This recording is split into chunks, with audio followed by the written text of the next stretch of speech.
These students are representing debate number 1, and they will introduce themselves individually. There are 2 absent students who will be introduced by proxies. Hi, I'll be representing Bryant Lubert Hill. He's absent today and he's on the POI. I'm representing Jack Hanna, who's absent today and will be a POI in debate 1. I'm Carl Senko, and I will be debating for the affirmative. Hi, my name's Anna Hosak, and I'm debating for the affirmative side. Hi, I'm Corey Pullen, and I'll be debating for the affirmative. I'm introducing Nitesh Valapil. He's absent today, and he is arguing for the affirmative side. Hi, my name is Josh Torquato, and I will be debating for the negative side. My name is Jessie Cerroti, and I'll be debating for the negative. I'm introducing Nick Sheriff. He is absent today, and he's arguing for the negative. I'm Max DeBlasio, and I'll be arguing for the negative. Inequality begins the second a child is born into this world. No infant gets to choose what race they will be born as, what family they will belong to, or how little or how much they will have growing up. A world cloaked in poverty and inequality needs reformed, and for this reason, we affirm the resolution that the federal government should establish a policy to significantly boost fair opportunities for all Americans to succeed. To start off, I'd like to define some key terms relating to the outcome of this debate. We would like to define fair as equality for all citizens of the United States. We will define success as an accomplishment of purpose, or in other words, success is the ability to provide for oneself or to be able to achieve higher goals in life. In a country founded on freedom, equality is non-existent, while racism, sexism, and the benefits of being wealthy are more than apparent. If we can't remove these 3 social barriers from our country, it will never truly be fair or equal. For this reason, the government needs to institute various policies to create an equal opportunity for all. Our first contention is regarding the Equal Pay Act of 1963, which was instituted with the intent of erasing the sexism barrier by paying both men and women the same for their work. However, over 50 years later, in modern times, women are being paid 78 cents for every dollar that is paid to a male coworker. This 22 cents might not seem like much to some, but it is in no way fair that a female is only paid 78% of what a male is doing for the exact same job. Women can be equally or even more knowledgeable and experienced than their male coworker and still make less than them. If this isn't sickening enough, women that are affected by both racism and sexism make even less for their work. A black woman makes only 64 cents for every dollar her male counterpart gets. And even worse, Hispanic women make only 56 cents. Our second main contention for this debate is regarding the statement I made earlier, that nobody decides what situation they were born into. Fortunately for some, being born into a family that can provide for them and set up a prosperous future is the golden ticket.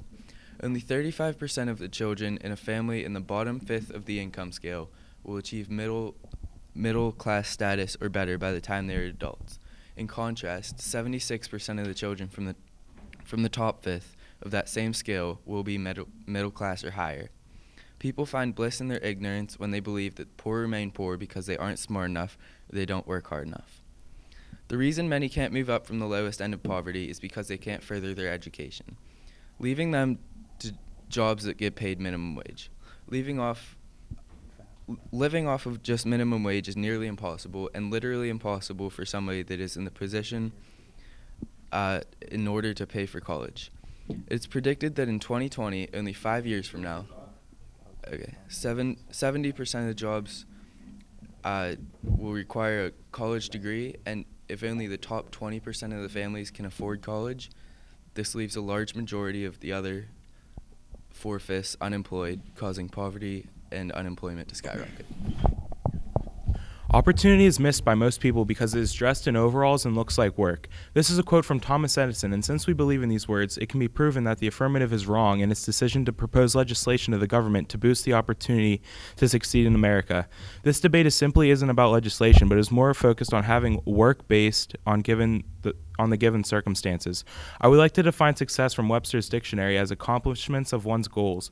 With that being said, it also needs to be a firm understanding that success can only be achieved through actions and choices made by the individual. The country's current position in terms of debt and constant abuse and failure of these programs lead me to believe that it would be a horrendous proposal to enact more legislation to boost the opportunity to succeed. Our first point of contention would be that there are many social programs that have failed in America and are misused. The most common programs is welfare that gives out money to people who are unemployed. As of July 2014, the current unemployment rate is 12.8 million. 4.6 million of these Americans are on welfare, and 4.4 million of these Americans are on unemployment for more than 27 weeks. You can stay on welfare up to 2 years. But why come off welfare? To stay on this program, all that is needed to say is that you're looking for a job. You can put applications in and not actually have to take these jobs, and you can enjoy the generous payouts from the working class. 8 states you will make more than the average teacher median salary, and in 39 states you will make more than $12. So then those benefits from welfare paired with the 46.6 Americans on food assistance, we are incentivizing laziness. There will not be a desire to succeed with so many social programs that all you have to do is sit around and not do anything. Ever since we have implemented these welfare and food assistance programs, we have constantly seen an increase in the number of people on the programs, and that number will continue. Education has fallen short in terms of social programs. That can be shown in the $180 billion of taxpayers' dollars that was used to fund the Head Start program. That completely failed when studies showed the program failed to attempt to enrich cognitive development, social emotional development, child health outcomes, and parent outcomes. These failures have shown that putting more money into handouts and education is clearly not the answer to boosting the opportunity for Americans to succeed. Like Edison said, opportunity is work, so we need to incentivize work and not laziness. Our second point of contention is that given the current economic status of the United States, we cannot keep spending domestically. As we talked about before, with the numbers of people on these programs on the rise, we cannot handle more legislation to spend domestically on giving handouts to Americans. With a crippling debt, our economy, we cannot risk putting more into these programs. I strongly urge a vote to the negative due to the lack of funds to further give handouts to Americans, and because the trend of social programs to constantly be misused, and we are currently covering all aspects of fair opportunity to succeed as we are in America. Okay. So first we'd like to bring up a few points that... Can we go? Okay. First we'd like to bring up a few points that the negation has mentioned. That opportunity legislation has failed in America, and that welfare paid out to unemployed individuals is often leading to abuse. The policies that we're trying to implement to give people a better opportunity to succeed aren't for unemployed individuals, it's for kids, and to give them an opportunity to get a college degree and potentially have a wider range of jobs to choose from. And then they also conceded to the fact that education has fallen short in social advancement, and that we need to reform education and implement new policies that could boost the opportunity to succeed. An example of that would be President Obama possibly implementing a new policy that says that community college for anybody who's interested could be free for the next 2 years, for 2 years of their education. And they also mentioned lack of funds to implement new programs that could boost educational standards. I'm not sure where they've gotten that, where they've made that assumption from. I think it's, without any research, I don't even think they mentioned the source. Yeah. If you're arguing about more opportunities for education, how does the Equal Pay Act of 1963 apply to that? Well, the Equal Pay Act is showing that there's there's discrimination of sexes, there's discrimination of race, and that we need to implement policies to try and lessen this disparity. So we're just showing other things that are entry barriers to getting better pay and having a better standard of life. Okay. Yeah, another thing that we found, which is needless to say a commonsensical correlation, is that so many people are on unemployment in this country because of a lack of education. They're not given enough opportunities because poor people in maybe lesser socioeconomic statuses, they may have the desire to succeed, but they don't have the opportunities to do so. Like, they don't have free college that can be afforded to them because, like we said, in 2020, nearly 70% of jobs that are high-paying will require a college degree. So in order to have a chance to prosper, these kids need to be getting a proper education just beyond a GED or just beyond a high school degree. Are you aware that there are social programs to help kids pay for college? Such as what? Such as FAFSA and all the things that you can apply for financial aid and all the grants that you can get. Well, financial aid, but some of these kids that want to succeed and get an education in the future are in such destitute states that they couldn't possibly afford the part that wasn't part of the education that isn't covered by these types of programs, because it's financial assistance, but in most cases they're not going to get a full ride to college. With community college, these opportunities that President Obama is trying to implement, their first 2 years can be free, so that way they can at least get a basic degree that would allow them a wider range of jobs. Do you believe that after they complete their degree and if they work hard enough, that with the job that they have, that they could potentially pay off the little amount of loans that they own? Okay, well, like you just said, if they have a degree and they get a job, in order to get a degree, they need some type of head start, some type of free education that they can possibly get a job and work towards paying off those loans, as opposed to being neck deep in debt the minute they start working. Okay. 30 seconds. Okay. Therefore, I urge a vote in the affirmative ballot. All right. Deciding whether or not we want to enact legislation to better the people as a whole is kind of a resolve. The federal government should establish a policy to significantly boost fair opportunities for all Americans to succeed. They've done a fairly terrible job at that up to this point. What they do cover are the basics. You can get food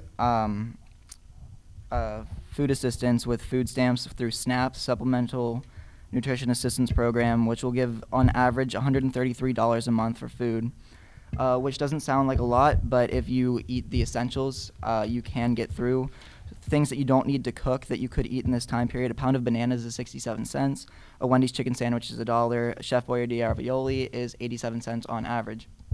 You can survive on this.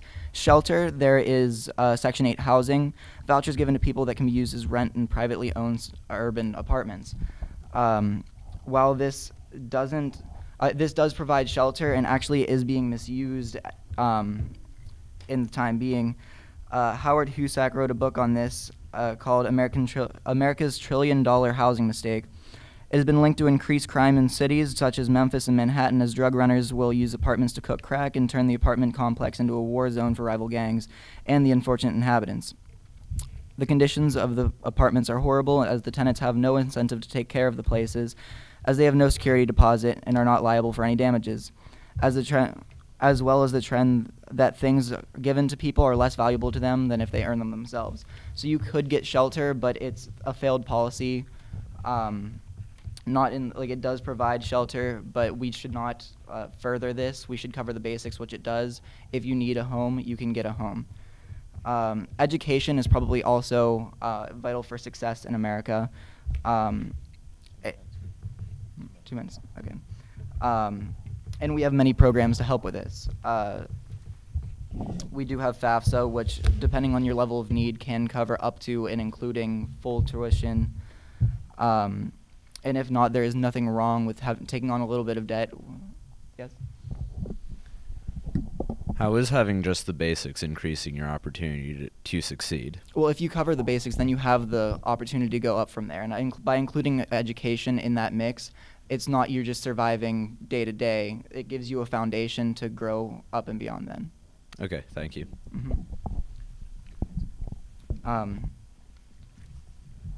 So education, there is FAFSA, and there are other financial aid programs, especially through scholarships, most of which cater to those who don't have enough money.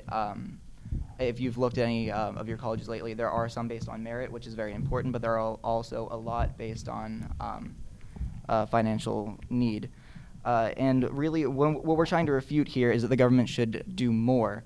What they're doing at the moment is sufficient, and to increase it anymore would be counterproductive, as they've tried in the past, such as the WPA, which was employee assistance during the Great Depression. What it did was supply people with jobs if they did not have one. And here's a quote from Margaret Wood, a liberal from the Columbia University Press, speaking with direct experience from her husband. WP is bad for people since it gives them poor work habits. They believe that even if a man is not an inefficient worker to begin with, he gets that way from being on the WPA. To go on, this is not just, yes? Because policies have failed in the past, do you then believe that future policies are no longer going to work? There is a trend. I understand that that's a fallacy to believe that entirely, but the trend would go that once you step above the basics for government aid, it starts to fall off a little bit, becomes inefficient, something that could be done by the private sector much better. Okay, thank you. This is not only, like, the WPA was not one quote from one lady in Colombia. It's also throughout American literature. Most people know of Bob Ewell from To Kill a Mockingbird, the often hated character. He was referred to as the only person lazy enough to be fired from the WPA. People also often make jokes about the initialism, calling it we putter along, we piddle around, and whistle, piss, and argue. These are not something, like, this program seemed to have not worked, and if you would look at the statistics, it would reflect that as well. Well, there's a multitude of things that we want to point out as maybe holes in the negations argument. The first being that Nick brought up the fact that we should cover the basics first before we move on to education. There are already policies implemented that could give kids the basics that they need, such as soup kitchens, food pantries. So the basics are already covered. The only way to succeed and have a chance at a prosperous future is to get a college education. That's plain and simple. I feel like the negation had a very pessimistic approach when they said that there have been certain trends that show that policies implemented with If education is free and students start to fall behind in their classes and fail out of college, should the government still continue to pay for them? If they fail out of college, then obviously they shouldn't have the chance to, or they're not qualified enough to have a job that could be paid for through college education. What we're saying is that they should at least have the chance to get an education in the first place. Would there then be like a mandatory GPA requirement that you need to maintain in order to receive government funding? Yeah, if they feel that you're doing consistently well and you prove that you have enough potential to succeed, then yeah, absolutely. Okay. Like I said before, there are government programs to help college students pay for college, and there might be, like, if you go to CCAC, the student might owe maybe $700, but do you think that working for it and getting a job and trying to make up for that builds character at all? And it's kind of a teaching tool and helps them learn a lesson. Okay, well, I can't argue against that, but what I'm trying to say is that the focus isn't to build character here. The focus is to try and give them an opportunity to succeed. And if they went to community college, hypothetically for 2 years, or any other college for that matter, if they got a job coming out of college that maybe didn't, say, pay as much, right, how could they be neck deep in debt and possibly have a chance to prosper? Another point that the negation brought up was that, this is what I was saying, that they had a very pessimistic approach, that certain policies regarding education aren't necessarily working right now. But a policy such as the one that Obama's trying to implement that would make the first 2 years of community college free, I'm not really sure how that could possibly fail. Again, the POI brought up the fact that that there should be a minimum GPA requirement. We said that, we're arguing for the fact that, yeah, there should be a minimum GPA requirement to qualify for government assistance, yeah. Since the government already has $18 trillion in debt, where is the money going to come from in order to help pay for the first 2 years of college? Where does all the money come from to fund wars? Raise the debt ceiling. Because education is the #1 priority. Okay, thank you. No problem. So, yeah, for those reasons, we urge a ballot. Our final contention is the complete impracticality of this new policy. Majorly contributing to the inapplicability of the new program is the national debt. In December of 2014, the debt climbed to over $18 trillion. As a country, we already spend $76.4 billion on food stamps and other welfare programs, and which are generally ineffective, as Nick spoke about and Max touched on. Yet another welfare program would greatly increase the national debt. We are not currently in a position to raise the debt ceiling again or crawl further into debt. There are existing social programs in place, regardless of their usefulness or effectiveness. Yes. Are you aware that food stamps has been very effective at bringing money back in, that people who receive assistance from food stamps tend to put more money back in, rise up from poverty? Yes, I was not saying specifically that food stamps have been ineffective, but that other social programs have failed. Okay, thank you. As of now, there is no need for additional policy. What do you need to survive? You need food, water, and shelter. The government will give you these. Any person in the United States willing to work and create their own success at this point of time is able to accomplish his or her goals on the platform of food, water, and shelter. The government will help them along the way.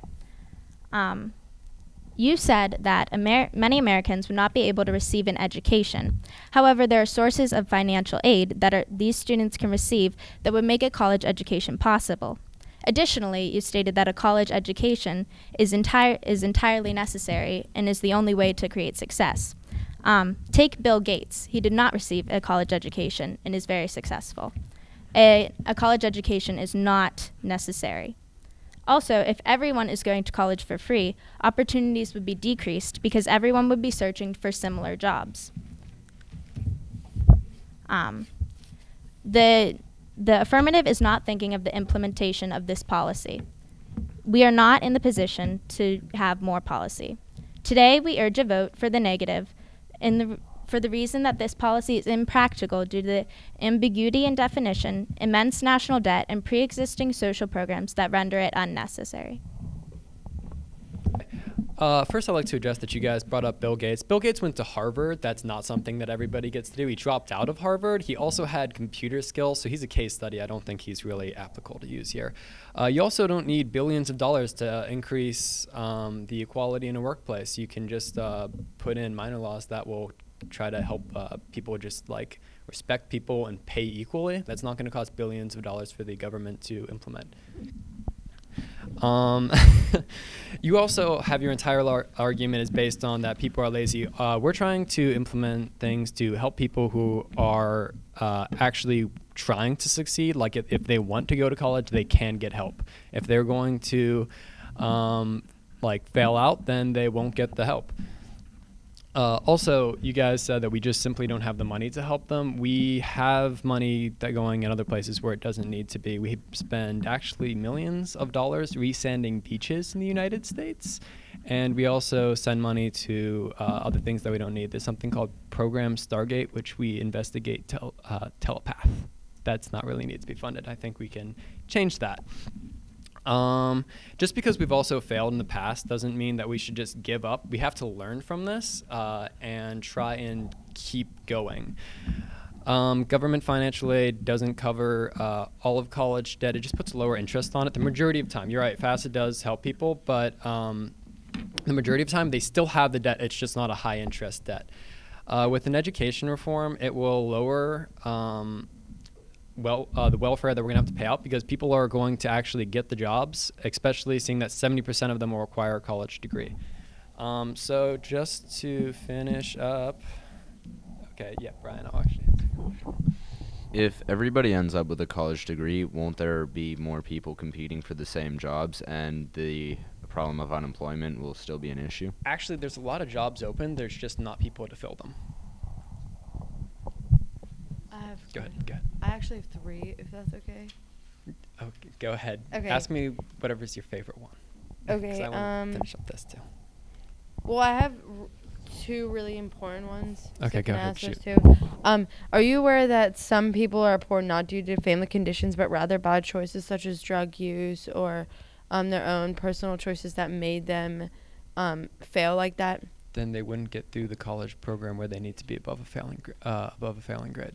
What do you So, mean? like, how do you measure that effort? They're failing in school. So if they're failing, right, so we wouldn't give them money. Right. So if why would you fund someone? Okay, next question. 30 seconds. Are you aware that when people say that the government needs to do this and do that, our taxes are going to go up. So people are going to pay more taxes. Therefore, yeah, they might not be paying that college tuition, but there are going to be expenses on them. I'm willing to pay a little bit extra money to live in a world filled with better people. Okay. That's time. Okay, so we would like to reaffirm that the resolution that federal government should establish a policy to significantly boost fair opportunities for Americans to succeed. Our first contention regarding the Equal Pay Act says that sexism barrier has not been erased by that. In the last 50 years, we still only have 78% of on women. Black women only make 64 cents. And Hispanic women only make 56 cents. I think that's unacceptable that people are almost making half of what they should be. Our second contention in the debate regards the statement I made earlier that no one decides what they are born into. So fortunately for some, they're going to be able to. But for the people who aren't and still want to succeed, we should help them. And 70%, yeah, that's it, actually. Yeah. Being $18 trillion in debt is nothing to sneeze at. The small $1 million policies that Carl was talking about are really incomparable to $18 trillion, which is actually a lie because it does compare. It's a trillion is 1 million times 10 to the 12th times 18 if you're going 1 million as opposed to 18 trillion. That's quite a bit of money, and you're not going to be able to tax more for that or cut other programs and replace them with other ones and expect that to go down, especially with the interest we have on that debt. Also, if Carl is, he wants to live in a world where you can, he is willing to pay more so that other people are happier. I don't see why the government would know better what to do with my money than I would. Because through the private sector, you can have employment. People will start businesses that will pay other people. Trickle-down economics. It's been proven effective time and time again. What has failed time and time again is socialism and communism. The best mix we've had that's been successful over the last hundreds of years have been redistributive capitalist markets such as Norway, Switzerland, and Sweden. Yes. If more people are going to college and getting jobs, there will be more taxpayers paying tax money instead of the just current tax base, which would help with the paying for these programs. So do you think that it would be a good thing to get more educated people in the workforce making more? That's implying that would be created wealth. That wealth's going to come from somewhere. The money that they're going to be given is going to be diffused throughout the working population that already has those jobs because of inflation of the position. As there are more people in those jobs, they will be paid less because there will be less of a demand for them. So the money that they are given is going to be taken away from the other people with those jobs. Okay. The redistributive capitalist societies, those only work in really tight-knit communities, which America is not, as can be seen by a lot of inequality throughout. But the way to fix that is not through further action. It's probably through social means, such as the Equal Pay Act, which hasn't exactly worked, as we both noticed, because women still make 78 cents to the dollar of a man.